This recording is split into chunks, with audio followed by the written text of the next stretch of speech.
Susan McDonald, welcome to 7:30. Thank you very much. You're working on a new gas policy to get gas producers to direct more supply into the domestic market. The Coalition had previously ruled this out. How would it work?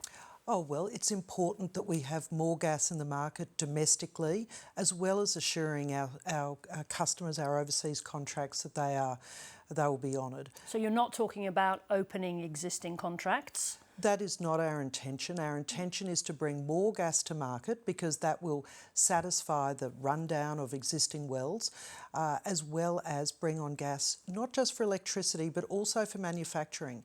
And I'm really disturbed to see the Australian jobs that are going offshore as a result of Labor's failed energy plan. Can I just be absolutely clear about that answer on no intention?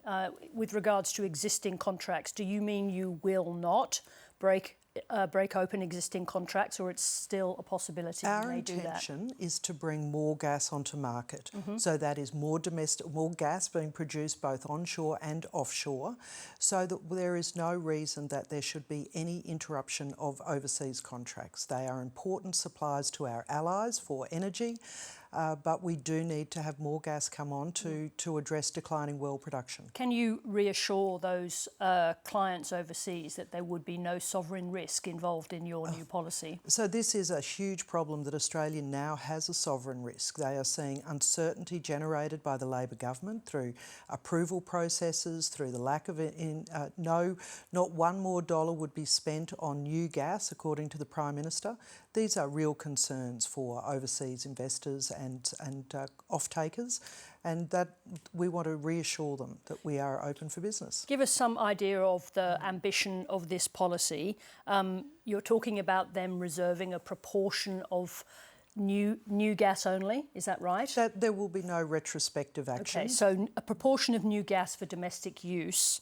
What kind of proportion? What are you looking for? We are looking to bring more gas on urgently. Give me some numbers. And in government, we had the Strategic Basins Plan. We're looking at places like the Cooper Basin, like the North Bowen Galilee Basin, and the Beetaloo, of course. They are places that have enormous reserves, and Australia should be tapping into our abundant reserves to bring it on. What sort of proportion of gas would you be looking to bring on to reserve for the domestic market? So there is about 10% of wells are declining on the East Coast. We would like to see enough gas come on to address that, as well as put downward pressure on prices to ensure that we have enough gas for electricity production as well as for manufacturing. We're looking at something around 50 petajoules is the sort of number that we think would satisfy those things. Just help me understand this, because there is an existing mechanism to secure uncontracted gas for the domestic market when necessary. What's different about what you're proposing here? Well, what we're seeing is a lack of approvals, of certainty around consultation. There's a real anti-gas, anti-mining more broadly, but anti-gas rhetoric coming through from the government. We want to reduce the amount of approval times. We want to defund the EDO and some of those activist organisations. That's the Environmental Defenders Office. That's right. We want to have companies know that they can invest confidently in Australia to bring out our abundant resources for Australia's benefit. And just to be fair, I mean, the government has said that gas will continue to be part of the energy mix. So just correcting slightly what you said there. You said that you want greater release of offshore acreages. Does that mean lowering the threshold for environmental approvals? No, it doesn't. We previously were making annual releases of acreage offshore. That has happened. That has stopped under this government. We want to see that restart again. We want to see more gas, more of Australia's gas being produced. I think that is terrifically important. We're in a cost of energy crisis at the moment, cost of living crisis. We're seeing gas prices and electricity prices escalate, even with the government subsidy, taking your tax dollars and giving them back for energy subsidies.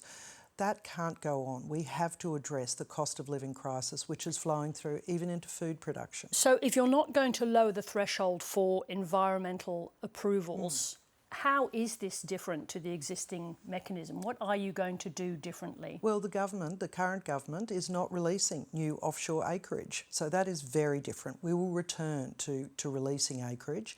We will return to approving projects in a timely manner. Most recently, we had an approval sit on the Minister's desk for nearly half a year. Isn't a lot of that timeliness related to environmental approvals? Not in this case. This was just sitting on the Minister's desk waiting for a sign-off, and I was disappointed to see that it was signed off on the same day as the ACCC came out with their latest projections for gas shortfalls. That seems political to me. So it is important that we are more timely, we're more responsive, and we get on with the job of producing gas for Australians. Just so we don't panic the audience, we should say the ACCC is saying there won't be a gas shortfall in the first quarter of next year. Which is very soon, but they are projecting that there will be gas shortfalls during the winter months in the following year, and there will be absolute shortages in 2028. I just want to ask you a few questions about nuclear, and I understand it's obviously a part of your work, but it's not your primary portfolio. That's obviously Ted O'Brien. The AGL chair said that Australia can't afford the costs and time delays involved in nuclear energy. We need to move ahead, is what she said. Do you reject Patricia McKenzie, that's the chair of AGL, do you reject her expertise? Well, I think that we've been very upfront. We have been the honest brokers in this discussion that there needs to be a greater mix of energy solutions for Australia. How can you be the honest brokers if you don't provide the costings for a very substantial new policy? Oh, we have said that there will be costings released before the election to allow Australians... When will we see those? Before the election, when the Prime Minister gives us an election date, no doubt. But there will be adequate time for Australians to truly examine those costs. It is an important discussion, but we look to other jurisdictions that have a mix of energy provision, whether it be nuclear or gas or renewables. All of those things are important, and we want Australia to have that same benefit. Now, because we're waiting for your costing, so obviously some other people have been looking at the potential costs and looking at different scenarios around the world. Some of that work just came out from the Institute of Energy Economics. They produce figures that show electricity prices would have to go up to make nuclear plants viable, between $260 and $1,200 a year per households. So how do you justify introducing a new energy source that would, according to those figures, increase energy bills? Look, I haven't seen that report. I don't know in what context that was produced, but I can tell you that other jurisdictions have downward pressure on price because of nuclear energy. We are a country that has so much abundance in all of the necessary resources, be it wind, solar, uranium, coal, gas. We should be embracing all of those. And so I think that is the discussion we are having with the Australian people. There will be costs produced before the election, and I feel confident that, like other jurisdictions, we will see a long-term, dispatchable, affordable plans for power using nuclear. If you're not ready to tell us the cost yet, can you at least clarify this? What proportion of energy will be delivered by nuclear power? Well, you will have to speak to the relevant shadow on that. All right, this is the first time I think you've been into the programme. I'm very glad to start talking about gas with you, and we'll look forward to seeing you again soon. Thank you very much for your time.